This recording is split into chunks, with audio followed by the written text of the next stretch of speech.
अस्सलाम वालेकुम, मैं हूँ हुरैन फातिमा और आप देख रहे हैं हिमायती न्यूज एचडी चैनल। नजर डालते हैं आज की अहम खबरों पर। फैज़गंज स्टाफ रिपोर्टर 14 अगस्त यौम आज़ादी फैज़गंज टाउन में शानदार रैली का इनेकाद। रिपोर्ट शबीर अम्बड़ू। मुल्क भर की तरफ फैज़गंज टाउन में यौम आज़ादी के मौका पर जोशो खरोश से रैली का इनेकाद किया गया।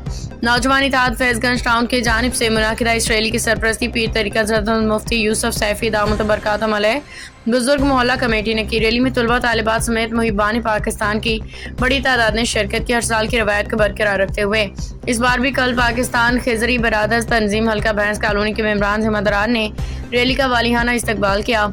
इस मौका पर परचम कुशाई और मनज़म अंदाज में केक काटने की तकरीब मुनाकिद। रैली के मेहमानान खसूसी मजहरुल हक कादरी, फरमान गौरी और दीगर शख्सियात थीं, जबकि हल्का भैंस कॉलोनी के जिम्मेदारान गुलाम मुरसलीन अतारी, अली रजा भाई, नईम भाई, हाजी साजिद अतारी भी मौजूद थे। इस मौका पर मेहमान खसूसी मजहरुल हक कादरी ने अपने खिताब में कहा कि 14 अगस्त का दिन हमें याद दिलाता है कि पाकिस्तान एक इस्लामी नजरिए की बुनियाद पर वजूद में आया।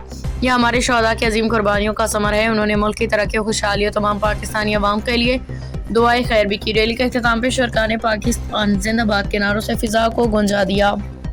खबर रहिए हर जगह हर वक्त, जानिए मुल्की और गैर मुल्की हालात व वाक़यात यकीन के साथ।